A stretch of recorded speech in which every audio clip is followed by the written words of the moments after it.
Here are today's top stories. President Duterte addresses major issues including the amnesty of Senator Antonio Trillanes during a live televised interview.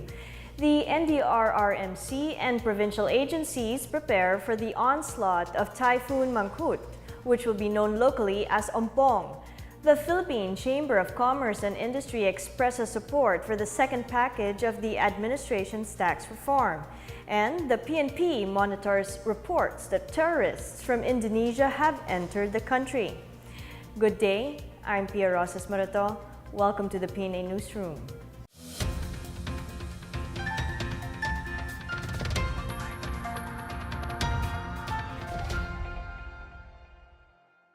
President Rodrigo Duterte appeared on a live tete-a-tete with Chief Legal Counsel Salvatore Panelo to address several issues affecting the country. He also shot back at comments made by his critics. Rom Dulfo tells us more.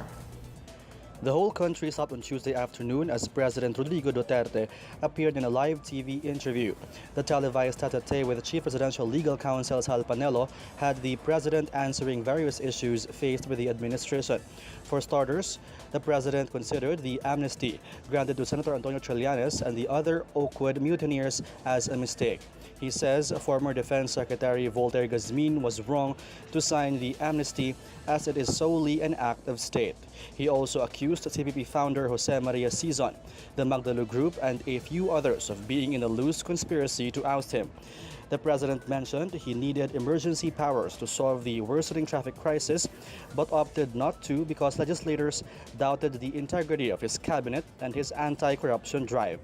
The president recommended the abolition of the NFA Council amid continuing rice woes. Aside from replacing NFA Administrator Jason Aquino, he is looking into importing rice from Sabah, Malaysia. Meanwhile, the president assured that his economic managers are taking measures to curb the country's inflation. The president then discussed his push for federalism, saying, while it won't ensure immediate prosperity, it will benefit the entire country through its wealth and power-sharing feature. Other issues addressed by the president were the martial law proclamation in Mindanao, the third telco player set to be introduced before Christmas, and the reopening of Boracay. For the PNA Newsroom, I'm Rom Dulfo. The National Disaster Risk Reduction and Management Council assures the public that there are sufficient reserves of manpower and equipment for any eventuality. This as Typhoon Monkhood, also locally known as Ompong, threatens the country. NDRRMC spokesperson Edgar Posado says they will pre-position their manpower and equipment either in Clark, Pampanga or Kauai Airport in Isabela. They are set to hold a pre-disaster risk assessment to check their refined preparations and also our plans to address the impact of the typhoon. Posadas also said President Rodrigo Duterte's marching order to the Office of Civil Defense and the NDRRMC is to ensure that all preparedness measures are in place, relevant, timely, and effective. The Senate is likely to support the House version of the second package of the administration's comprehensive tax reform program if the measure proves to be beneficial. Senate President Tito Soto says they will review the Trabajo bill once it is transmitted to the Senate. Soto says he will ask Senator Sani Angara to look whether the bill will not lead to additional problems in taxes or might contribute again to inflation. Soto added that part of the review would be to compare the House version with a counterpart bill that he filed in the Senate. In his own version, which he filed in August, the emphasis was on reducing corporate income tax from 30% to 25%. Soto, however, said Senate hearings on the bill will have no deadlines. The House passed the bill on third and final reading on Monday. The military will not act against Senator Antonio Trillanes unless an arrest warrant is issued by the courts. Defense Secretary Delfin Lorenzana assured that Trillanes will not be arrested. This after the Supreme Court defined Trillanes' petition for a temporary restraining order against the voiding of his amnesty by President Rodrigo Duterte. The Supreme Court has stressed that it is up to the trial courts to hear the cases against Trillanes. The DOJ has filed separate motions before making RTC branches 148 and 150 asking that arrest warrants and whole departure orders be issued against Trillanes. Branch 148 Judge Andres Soriano and Branch 150 Judge Elmo Alameda have set separate hearings on the DOJ's motion on Thursday and Friday, respectively. Authorities in Benguet have warned residents to be alert and brace themselves once Typhoon Monkhood hits the country. The Office of Civil Defense Regional Director Ruben Carandang says the National Disaster Risk Reduction and Management Council has ordered local leaders to enforce preemptive evacuation. Baguio City Mayor and Regional Peace and Order Council Chair Mauricio Dumogan likewise alerted all concerned offices to be on their toes as the typhoon is expected to affect parts of northern Luzon starting Thursday. Meanwhile, the Provincial Disaster Risk Reduction and Management Office of Aurora Province convened to implement preparedness measures on the effects of the typhoon. PDRRMO head Amado Elson Egarge urged residents to look for safe areas as heavy rains could trigger a storm surge, flooding, and landslides. In Pangasinan, the Dagupan City Agriculture Office has advised milkfish or bangus growers to protect their fish ponds and pens or consider forced harvest as an option in anticipation of Typhoon Monkhood. The Regional Disaster Risk Reduction and Management Council in Cagayan Valley is also preparing for the possible effects of Monkhood. Aside from the repacking and repositioning of relief goods, officials will closely monitor the town's sea coast and prohibit fishermen from venturing into the open sea to avoid accidents brought about by big waves. Still to come, the House Justice Committee dismisses the impeachment complaint against 7 justices of the Supreme Court. The Philippine Chamber of Commerce and Industry expresses support for the second package of the administration's tax reform program. These and more when the PNA Newsroom continues.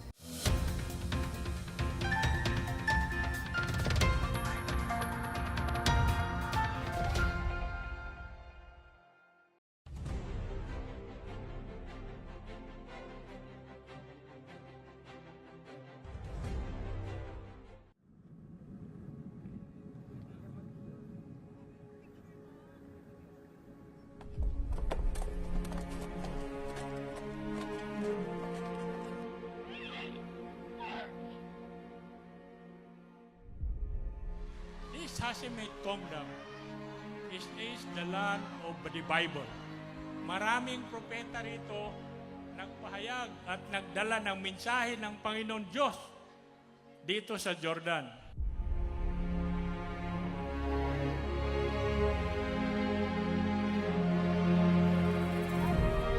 Bakit ako pumunta dito? Well, of course, first is to make a historic visit to the Kingdom of Jordan.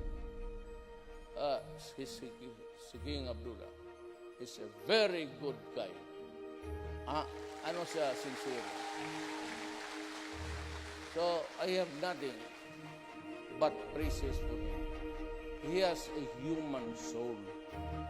Kaya matagal kami nag-usap about you.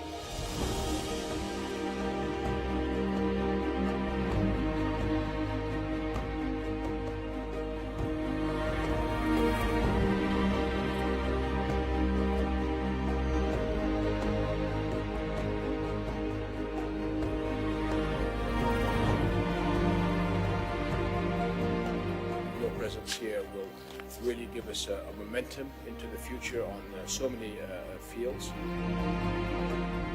This one, I said, I'd like to thank again the King, His Majesty, the King Abdullah, for being so kind to invite me and for being kind to my people. And one of the things that we talk, hindi sa kanya, I will try to find a solution. Marami yan, itong undocumented Filipinos. Kaya mga anak nila, hindi pa pala nakakauwi. And finally, my fellow countrymen, ito ang gusto ni Presidente. Tumindig kayo ng matuwid, taas noo, harapin niyo ang lahat ng mundo, at be proud to be a Filipino.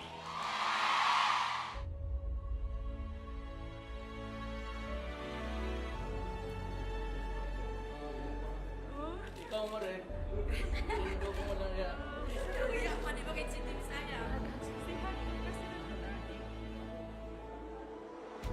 Mabutit na lang ngayon, nanalo ako dahil talaga sa inyo. Walang partido. Walang bang nasyonalista, liberal, wala. Basta dito mo makita outside of the Philippines ang effect ng talagang free will ng tao. At lahat ng OFW nag-landslide ako, even in America. Magpalakasan mo siya kasi kailangan ng taong bayan!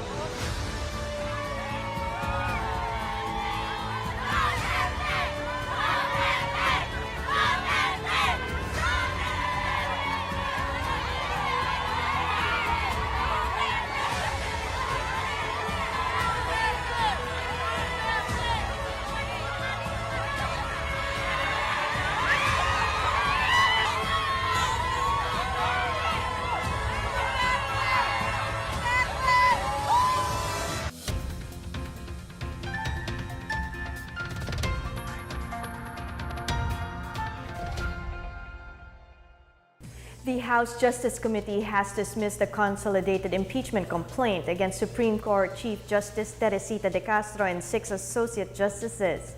The committee found the impeachment complaint filed by opposition congressmen insufficient in substance. The complainants accused the 7 judges of violating the Constitution for ousting Maria Lourdes Sereno via co-warrantor rather than impeachment. 5 of the justices who testified in the Sereno impeachment hearing were also charged with betrayal of public trust. The lawmakers, however, said the justices acted within the scope of their powers and that they should not be punished for respecting a co-equal branch of government. They added that impeaching the justices will end in lack of quorum in the Supreme Court. Last week, the committee found the impeachment complaint sufficient in form. True to President Duterte's promise in yesterday's tete-a-tete, a new telco player may enter the market this December with the government choosing among selected local and foreign investors. More on this from Miguel Hill.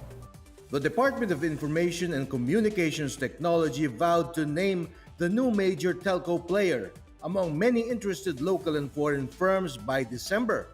This as the DICT is finalizing the terms of reference for the selection process within this month. DICT Acting Secretary Eliseo M. Rio Jr. gave the assurance following the statement of President Rodrigo Duterte that he wants the third telco player to be identified by Christmas. Rio said they're finalizing the terms of reference for the selection process, and by the end of September, those interested will be getting their bidding documents. President Duterte, in an interview with Presidential Legal Counsel Salvador Panelo, said that he will be taking over the decision on the selection of the third telco player if this will not be resolved at the soonest possible time. The DICT is looking to conduct the bidding for the new telco as early as October this year. Among the companies that expressed interest to bid are the Philippine Telegraph and Telephone Company, Now Corporation, Converge ICT Solutions, Trans-Pacific Broadband Group International Incorporated, and EasyCall Communications Philippines. Some of the foreign investors that expressed interest are China Telecom, Surya Telecom of India, LG Uplas Corporation of South Korea, KDDI Corporation of Japan, and Vital Group of Vietnam. For the PNA Newsroom, I am Miguel Hill. The Philippine Chamber of Commerce and Industry has expressed support for the Trabajo Bill, the second package of the Comprehensive Tax Reform Program of the administration. The PCCI's Alegria Siba Limhoco said the business group particularly backs the lowering of corporate income tax or CIT from the current 30% to 20%. Siba Limhoco noted that cutting the CIT rate will be good for micro, small, and medium enterprises. She added that PCCI also supports the rationalization of fiscal incentives under the tax reform bill. Siba Limhoco also stressed that investments are growing despite speculations on the Trabajo Bill's effects. The Trabajo Bill was already approved on third and final reading at the House of Representatives. Police have filed murder and multiple frustrated murder charges against 25 leaders and members of the Bangsamoro Islamic Freedom Fighters or BIFF over the bombing in Isulan town in Sultan Kudarat. The August 28 attack left 3 people dead and 36 others wounded. Chief Superintendent Eliseo Rasco, Regional Police Office Director, said the complaint named BIFF member Aladin Muhammad Kikay as the primary suspect in the attack. Rasco said Kikay was positively identified by witnesses as the one who planted the bomb that exploded along the national highway.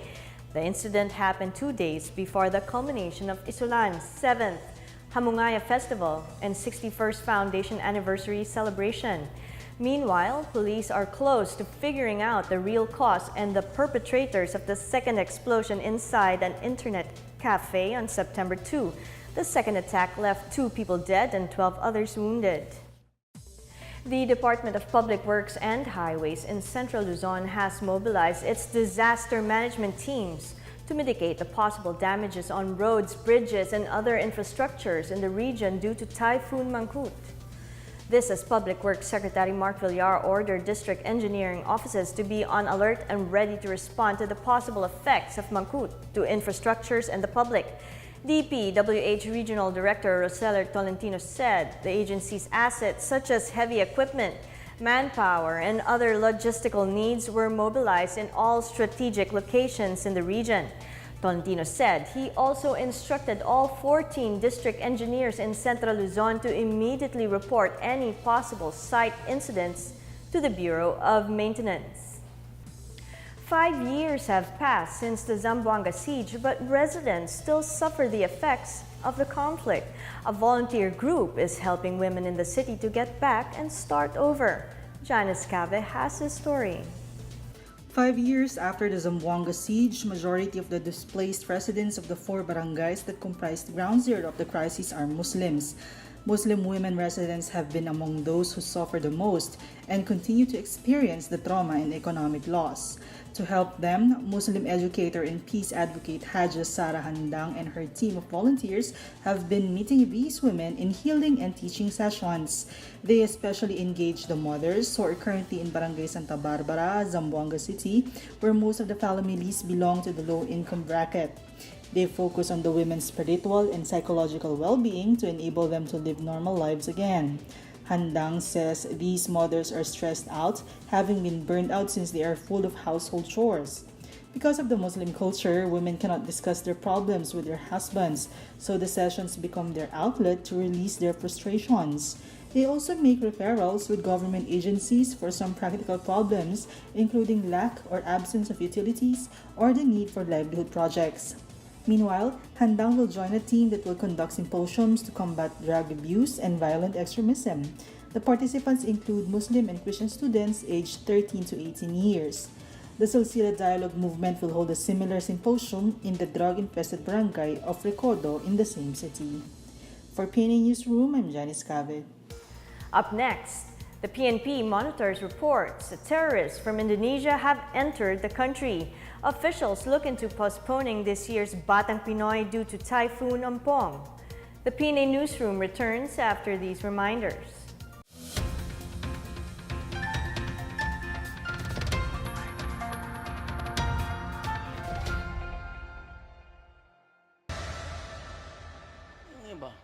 What will happen to them?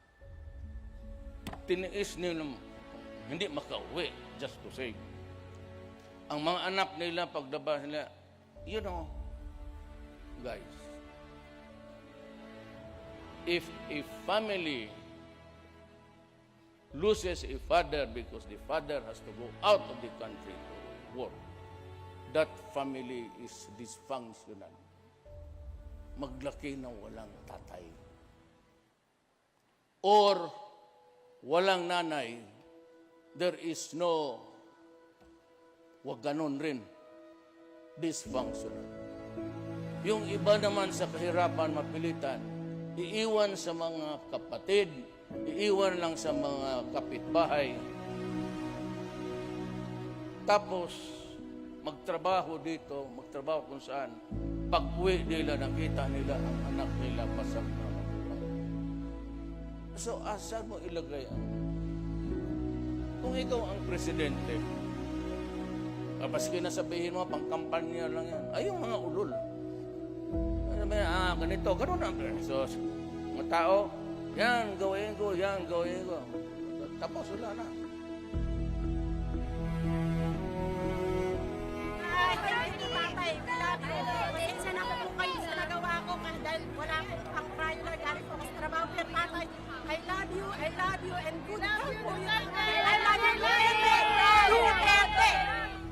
Mr. President, and your distinguished accompanying delegation, your visit here is a momentous event. It is history by itself. This is for the first time ang kauna-unang presidente.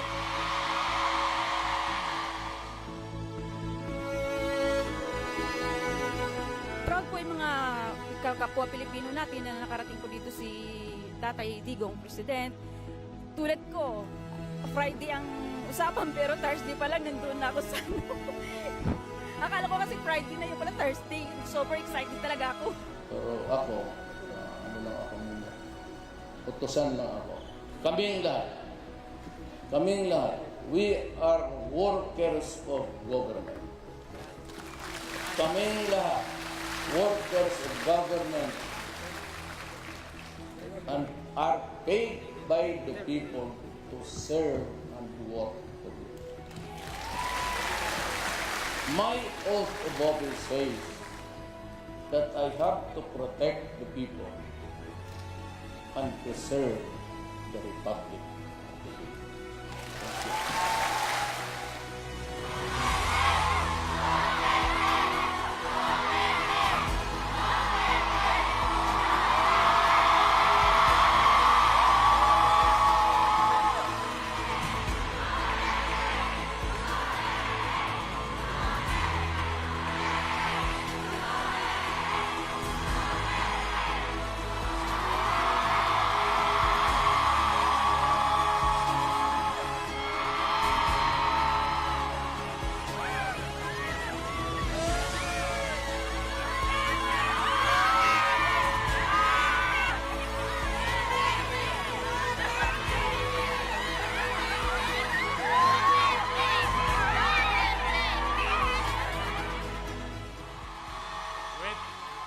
With that thunderous applause and voice of our people, Mr. President, and your accompanying delegation, I welcome you to your kingdom and to the Hashemite kingdom of Jordan. Salamat po.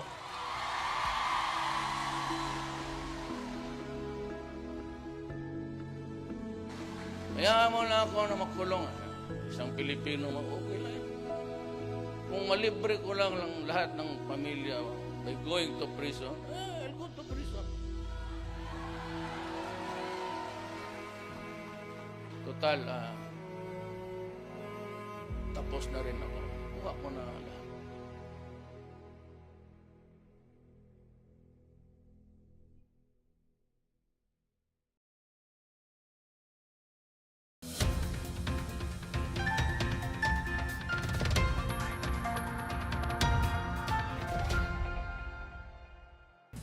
The Philippine National Police is looking into reports on the presence of foreign terrorists in the country.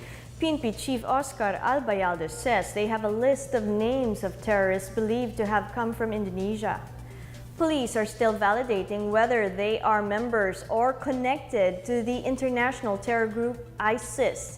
Albayalde says the PNP and the armed forces have tightened cooperation to monitor and ward off foreign threats. He also noted the importance of the cooperation of the public as well as their foreign law enforcement counterparts against terrorism. Davao City has reaffirmed its mutual cooperation with Kauai County in Hawaii in the areas of tourism, trade, agriculture, and cultural exchange. Mayor Sara Duterte Carpio says she viewed her visit not only as an affirmation of the local government's partnership with Kauai, but also seeks to deepen sisterhood relationship between both cities. Mayor Sara and Kauai Mayor Bernard Carvalho Jr. signed the sisterhood agreement last February to boost agricultural trade, tourism, and cultural exchange between the two cities. Carvalho highlighted his government's interest in coffee and cacao agricultural industries, which he said are aligned with the existing opportunities for chocolate products in Kauai. Kauai is the first country in the U.S. to be Davao's sister city, and the leaders of both cities hope to further positively impact on the ties of the Philippines and the United States of America. This year's Philippine Youth Games, or Batang Pinoy, may delay its opening ceremonies as the country braces for Typhoon Monkhood, also known locally as Ampong. Baguio City is among the areas likely to be directly affected by the super typhoon, which is expected to enter the country Wednesday. For now, organizers are meeting to discuss the concerns of incoming delegates, some of which may have their trips canceled due to the typhoon. The Philippine Sports Commission has also continued preparations for Batang Pinoy, which is set on September 15 to 21. The private sector is lending a hand in the continuing cleanup of Boracay. An energy company has committed to adopt part of the island's wetland for rehabilitation. More on this from Miguel Hill. Geothermal firm Energy Development Corporation has expressed support for government efforts to rehabilitate Boracay Island and restore its natural resources. Last August 13, the DENR entered into a memorandum of agreement with its corporate partners, including EDC. Under the agreement, EDC, through the Binhi Environmental Program, has committed to adopt Wetland Number 2, a 7.79-hectare area in Barangay Balabag where only native trees will be planted and grown. EDC will also put up an arboretum of native trees and plants to build an information center for visitors of the wetland and a birdwatch platform to allow visitors to view birds and bats that have been sighted in the area. Under Binhi, EDC will also propagate 96 priority threatened native tree species. Now on its 10th year, the Binhi program has reforested 9,196 hectares across its geothermal sites located in Leyte, Bicol, Negros Oriental, and North Cotabato. For the PNA Newsroom, I am Miguel Hill. Let's now check out the weather forecast for Metro Manila and the rest of the country.